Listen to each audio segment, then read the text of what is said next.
Meron pala talagang jurisdiction ang ICC dito sa Pilipinas.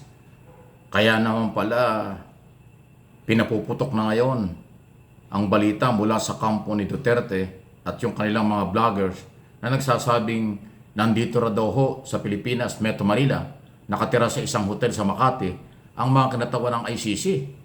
Ito ay dahil sa ganito yung paniniwala ng maraming mga abogado, ni Jokno, ni Colmenares at iba pang abogado, Attorney Conte yata yung isa. Ito yung sinasabi ng mga lawyer. Oh.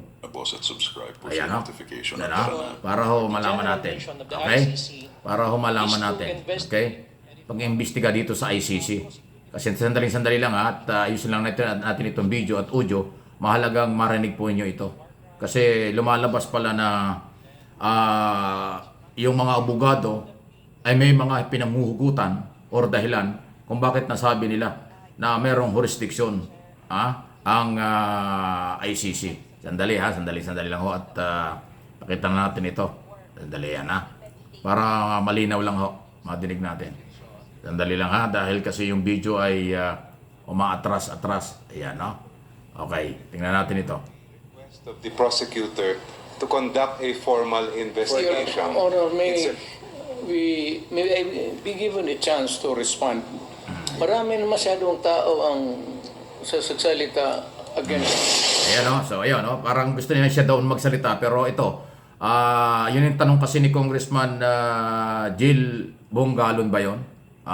Ito, tingnan natin ho itong mga sagot na ho nila. Okay? Resista, Ayan. pero si Duterte hindi. Ayan sandali hindi sumasagot. Tingnan natin ho itong kanyang paliwanag tungkol dito. At kinabahan na. Ayan dahil kasi issue ho ng napakatinding issue nito, hindi ito biro hindi ito pangkaraniwan.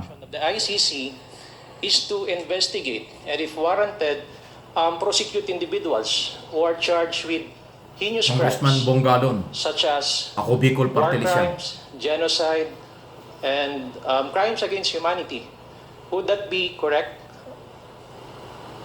Jurisdiction, pinag-uusapan dyan. Yes, Mr. Chair, including a fourth crime, crimes of aggression. So these are the only 4 types of crimes Attorney tried Conte before the ito. ICC. Ang isa. Yes, and that includes crimes of aggression. And later on, napuha po yung attention ko doon po sa opening statement ninyo, Attorney Conte, na merong hong kaso ngayon, ang biktima nitong EJK at nasa ICC na po ito. Tama po? That is correct. The preliminary examination was opened February 2018 and the investigation was granted June 2021. Before I go on the details of the case, would you care to update us what is the status of this case before the ICC? Ini tinatanong, ongoing na yan Were premeditated murders. Ang lumalabas po, kung magre-refer po ako sa sinabi kanina ng isa pong resource person, si Senator Trillanes, the war on drugs was a ruse. Ayun, sandali forward natin. By indispensable To be the most responsible. Clearly, the most responsible for crimes against humanity in the Philippines in the acts of murder and other inhumane acts would be none other than President Rodrigo Roa Duterte. That would include some other lower officials, perhaps Senator Bato de la Rosa, who also served as the chief of police during that time. Are you familiar of the Senate inquiry that was conducted a week ago? That if the former president desires to surrender himself to the jurisdiction of the ICC, the government will neither object to it nor move to block the fulfillment of his desire. Can we ask the reaction or the comment of the lawyers of the It victims? would be nice to do that, sir, but they do not have any I think, Mr. Chair, if there's a question with regards to the ICC, the interpretation of the statement of the Executive Secretary is that if the ICC will issue a warrant of arrest and the Interpol is going to execute the warrant of arrest, the Philippine government, the Marcos administration, will not object to it and will allow the serving of the search warrant against President Duterte or whoever is the subject of such search warrant, Mr. Chair. Yes, I fully agree, Attorney Colmenares. In fact, that is what is stated in the second paragraph of the statement issued by the Executive Secretary, which I quote, "But if the ICC refers the process to Interpol, which may then transmit a red notice to the Philippine authorities, the government will feel obliged to consider the red notice as a request to be honored, in which case Hindi the makakatanggi sa domestic law Interpol. enforcement agencies shall be bound to accord full cooperation to Interpol pursuant to established protocols." So before I would elicit your comment or reaction, Mr. Chair, I would like to ask the comment of our former President Duterte about this issuance of the Executive Secretary. Yun na nga yun. Interpol daw. I'm happy with the narration of whatever says there is. Ang problema, walang jurisdiction. Sinasabi niya, walang... Give mo muna ako ng jurisdiction before anything else. Ayan o, sinasabi niya, walang... Before we move, jurisdiction muna. May jurisdiction ba sila? O, Okay, yan na. Mr. Chair, I would like to ask the lawyers from Yes. the NUPL or Ayan probably na, Attorney sasalita na yung mga abogado about jurisdiction. Meron ba o wala? Thank you. Ito na, Thank pakinggan you, niyo ito. Mr. Chair. The ICC has jurisdiction. When we signed the Rome Statute, it was stated there, Article 127, that the ICC continues to have jurisdiction even if a country has withdrawn, if the proceedings have been instituted before the effectivity of the withdrawal. So 2017, na-file ang kaso originally, and then 2018, ito namang sa Rise Up mga pamilya, effectively March of 2019 ang withdrawal ng Pilipinas. So it has been, it has jurisdiction under Article 127. Bakit nilagay sa ICC yon? Kasi Mr. Chair, pag Ayun na. wala yon sa ICC, ang gagawin na lang ng mga presidente at mga prime minister, pag may kaso sila sa ICC, magwi-withdraw lang sila, wala nang mangyayari. Pero nilagay ng ICC yun na pag nasimulan na ang investigasyon, bago maging effective ang withdrawal mo, the ICC has jurisdiction. Ayun na yun. The second point, Mr. Chair, is this. Doon sa ICC, mayroong complementarity clause. Ang nakalagay sa ICC complementarity clause is precisely this.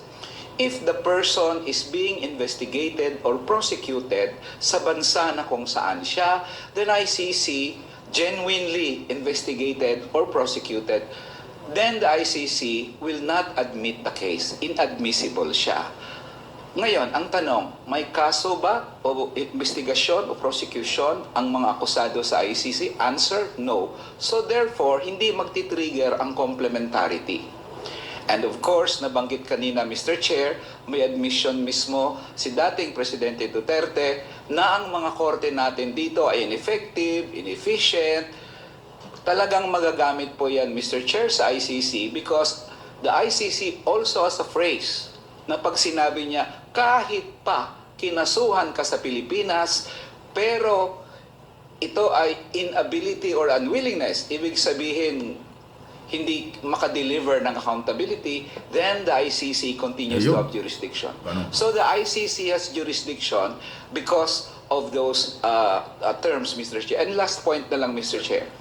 Pag pumirma tayo ng kontrata, we subtract something from our sovereignty. When we sign the protocols with the Interpol, na pag may siniserve kayo dito, na warrant of arrest, susundin namin yan. That's part of our giving up a part of our sovereignty doon sa ganyang klase na obligasyon. The same din sa ICC. At hindi maganda, Mr. Chair, na pag sakali hindi i-fulfill ng Philippine government ang pinirmahan niya sa Rome Statute many years ago, ang sabihin ng international community, hindi pala kayo mapagkatiwalaan. Pirma kayo ng pirma ng kontrata, pero pag alanganin na o treaty, pag alanganin na atras kayo. So it is also to the interest of the Philippine government na i-fulfill ang obligasyon sa ICC precisely because we have committed ourselves to do our obligation. So in any case, Mr. Chair, the ICC has jurisdiction and we are supposedly bound dapat to implement that jurisdiction, Mr. Chair. Mr. Chair, is it correct to assume that the subject matter of the Congressman case Bungalon at before saka the Paul Binares ICC pa or yung the abogado crimes ito. that we are referring to are crimes committed before the withdrawal? Yes, Is that correct? Mr. Chair. That is correct, Mr. Chair. If I may add, Mr. Attorney Chair, Joke and na Your naman. Honors, that was one of the issues taken up by the pretrial chambers. Ito na po yung court ng International Criminal Court when it granted the request of the prosecutor to conduct a formal investigation. In September 15, 2021, sa isang written decision ng pretrial chamber, they found, number one, that there was reasonable basis to proceed with the investigation, and number two, that the case falls within the court's jurisdiction. Hindi po nila papayagan ang prosecutor na mag-imbestiga sa isang kaso kung wala naman jurisdiction ang ICC. Kung ganun po, dapat matagal na nilang dinismiss ang kaso. It's very clear under the rulings of the ICC as well as the Rome Statute, which is the treaty that the Philippines ratified, that that jurisdiction exists. Mr. Chair, nais ko rin pong magdagdag So, dun si sa mga Attorney Dilima sinabi naman, former nila Senador. Attorney Nericol Menares and Attorney Chel Jokno. Bukod po sa Rome Statute itself, bukod po sa pronouncement ng pre-trial chamber ng ICC, ang mismong Korte Suprema natin, in the 2021 case of Pangilinan versus Cayetano, I quote from the decision penned by Senior Associate Justice Marvic Leonen. What is the effect of withdrawal? Supreme Court. Yun po ang issue na sinagot dun sa ruling na yun. Withdrawing from the Rome Statute does not discharge a state party from the obligations it has incurred. Then the Supreme Court proceeded to say, a state shall not be discharged by reason of its withdrawal from the obligations arising from the statute while it was a party. Its withdrawal shall not affect any cooperation with the court in connection with criminal investigations and proceedings in relation to which the withdrawing state had a duty to cooperate and which were commenced prior to the date on which the withdrawal became effective. So malinaw, kahit nag-withdraw na, dun sa mga alleged crimes against humanity committed within the period of 2016 to 2019, I'm sorry, 2011, may I correct myself? 2011 to 2019. Yung 2011, yun po ang date na Mayor pa rinatify siya nun. ng Senado Si Digong Duterte. yung Rome Statute na naging officially member state tayo ng Rome Statute. Yung 2019 naman ay yung date na naging effective yung withdrawal. Kasi pasok. withdraw po Pasok tayo pala. ng dating Pangulong Duterte sa Rome Statute noong March 2018. So 1 year after that, March 2019, naging effective yung withdrawal. Nakasabi, malinaw talaga yan sa Rome Statute, na habang miyembro ka, meron kang obligasyon to cooperate kung ano man yung mga proceedings. So miyembro pa tayo from 2011 to 2019, kaya pwede pa na mag-imbestiga ang ICC. Maraming salamat po. Hindi ha. Matinig nyo. Thank you for Your that. Honor, may Yan, si Duterte naman. may I be given a chance to respond? Marami na masyadong tao ang Yan. sasalita Anong side naman ni Duterte? Pakinggan against natin. me.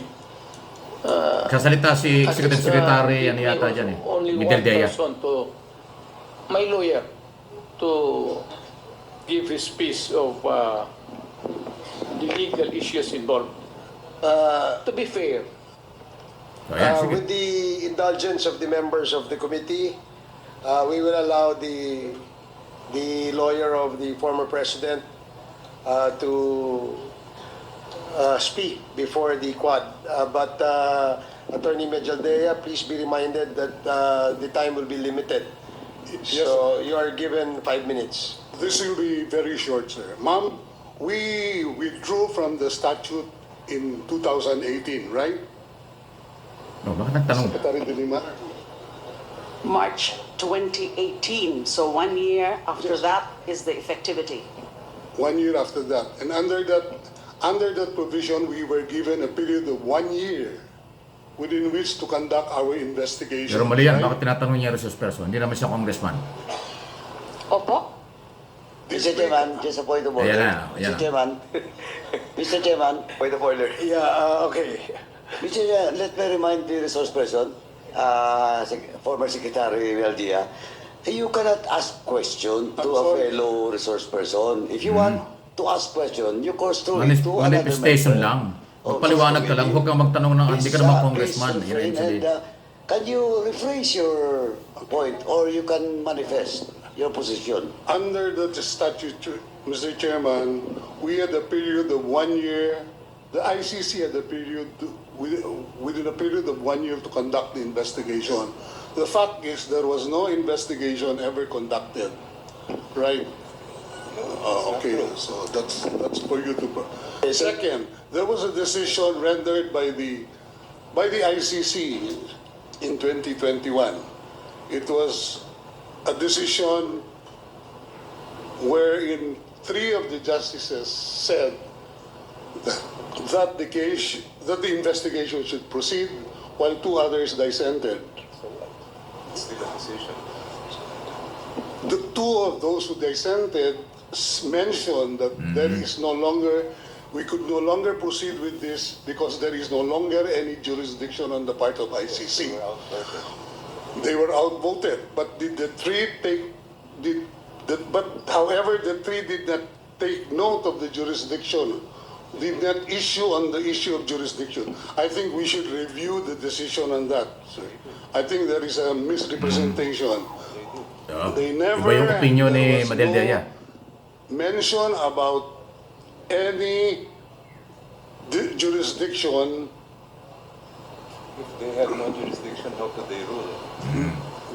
They had no jurisdiction, Mr. Chairman. How could they rule then? Mr. Chair? Okay, Ayan. we don't Malabo want yung this to sinasabi. become a debate among the resource persons. There was a question raised. So, malinaw po, ang sinasabi ng 3 abogado, Colmenares, Jokno, Conde, at De Lima, 4 pala sila, mayroong jurisdiction. Kaya nga nandito na raw po, sabi rin ng DDS, sabi ng mga Duterte Cup, nandito na raw sa isang hotel sa Makati, ang mga kinatauhan ng ICC.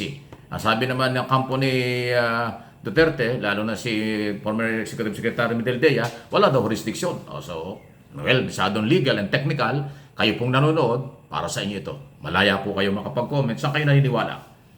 Sa kampo ng mga Duterte na walang jurisdiction? Sabi naman itong kabilang kampo, meron kasi nangyari ang file, pagrereklamo before ICC at nangyari ang krimen 2011 hanggang 2019. So pasok yung 2011 hanggang 2017. 2018 nag-apply na mag-withdraw na aproba ng 2019. So malinaw yon. Yung ibang mga taon, 2011 hanggang 2017, pasok.